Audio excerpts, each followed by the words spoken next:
They don't want that free blues. What up, gang? Welcome back to Free Blues Boxing. Hit the subscribe and the like button for unlimited boxing content, wisdom, and experience. We back, baby. So I just caught Floyd this morning on First Take with the host Molly, Stephen A, and Max Kellerman. Very interesting. I liked how it was very direct and technical. If you don't know already, Floyd Mayweather is the promoter of Gervonta Tank Davis, four-time world champion. He has a pay-per-view clash. He's a three-time world champion. He has a pay-per-view clash October 31st with Leo Santa Cruz for the belts at super featherweight and lightweight.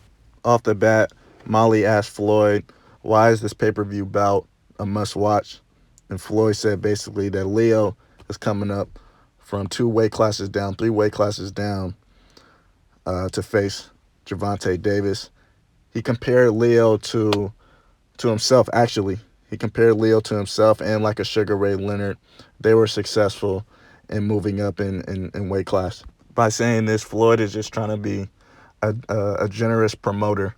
There's no way in heck Leo compares to Floyd. Floyd moved from like 126 all the way up to 54, but it was a good gesture. I mean, Money May moved up and fought the biggest and hardest hitting punchers in the weight class. I mean, I'm talking about the Maidanas, the Miguel Cottos, the Candelos. Not only did he fight them, he beat them convincingly and in spectacular fashion.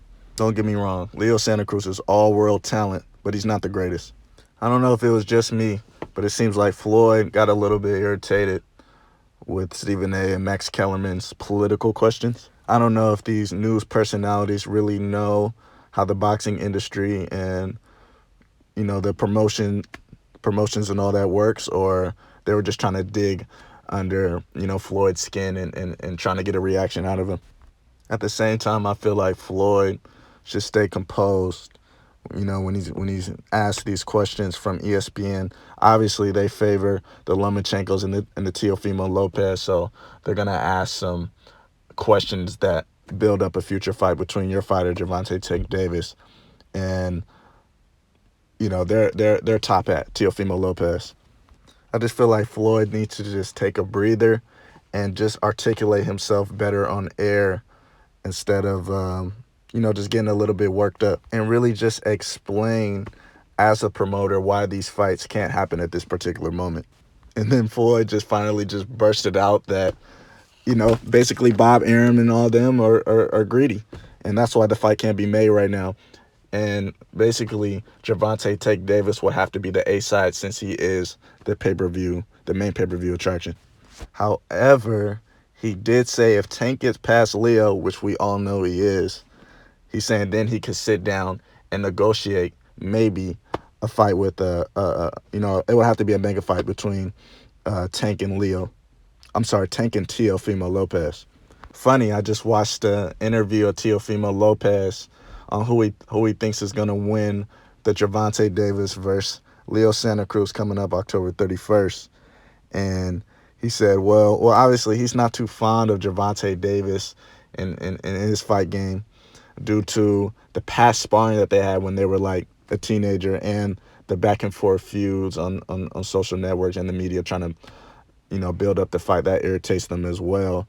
But he basically said that Gervonta is gonna kill himself trying to make 30, but he also said that he can't see it going the distance. Now, I ain't trying to be messy, but Boxing World, I know y'all seen Tank, handle the business against Teofimo Lopez back in sparring when, I'm not gonna lie, Teofimo was 16, but when it comes to sparring, when it comes to boxing, those type of things stick with you. The answer is yes. Tank got the best of Teo in sparring in the past, but that's okay because that's why Teo is so good today. He got that extra work. He got that that good work. I mean, he beat Lomachenko. He beat the Matrix. He beat the most underrated dude that fights on the ESPN network, and he's undisputed on that side, so it paid off. But back to the Floyd interview. Floyd, as a promoter, he knows all the fights that can be made. He knows what the media is demanding, what the boxing world is demanding, what the fans want to see. It's just a matter of time. Is Bob Arum and Eddie Hearn and Floyd Mayweather Promotions gonna sit down and negotiate these mega fights? If not, Floyd is not gonna let Tank go fight on ESPN or go fight on DAZN or go fight on Golden Boy. He's gonna build up their brand until they're the number one brand, and all these other fighters, they're gonna need Tank more more than Tank needs them. Stephen A. asked Floyd who's the best fighter currently in the world. Floyd basically was like, at first I said Crawford, but Tank just fought Gamboa and he knocked Gamboa out, so he pretty much was like, the pound for pound list gets a little convoluted. When Crawford fought Gamboa at the time, I think it was like 2012. That got the fight of the year. It was a great and intense fight. Both fighters hurt each other. Crawford outsmarted Gamboa and dropped him. Kind of similar to what Tank did, except Tank did it in round 12. Crawford did it earlier. So Floyd's argument, since Tank stopped Gamboa like pound for pound Crawford did, then Tank has to be somewhere in the pound for pound list. As I was watching, I came to the realization that Floyd is, he came onto the ESPN platform just to throw shade on the promoter in the ESPN fighters. He also included that Canelo Alvarez was also on the pound for pound list. He's also up there with what he's been able to do at the light heavyweight division, in which I agree. I mean, my guy Floyd is a smooth talker. Everything, all the smack, all the junk he's talked in the past, he's backed it up. He's also very flamboyant, and he's made the best decisions in and outside the ring. I mean, when you've grinded so hard in your craft for all these years and, eventually have an unblemished record, a 50-0, maybe down the line you could buy a $18 million watch and go on shopping sprees with your security guards at Gucci and spend $250,000 and brag to TMZ while you're doing it. Can't be mad. But when it comes to being a big businessman and focusing on Tank, I noticed that he flips the switch. I mean, what billionaire is going to flip the switch and get in the ring, on a random night during Gervonta's camp and work the mitts to make his fighter better? What promoter is going to do that? It's just levels to this. And Floyd is the epitome of a true hustler.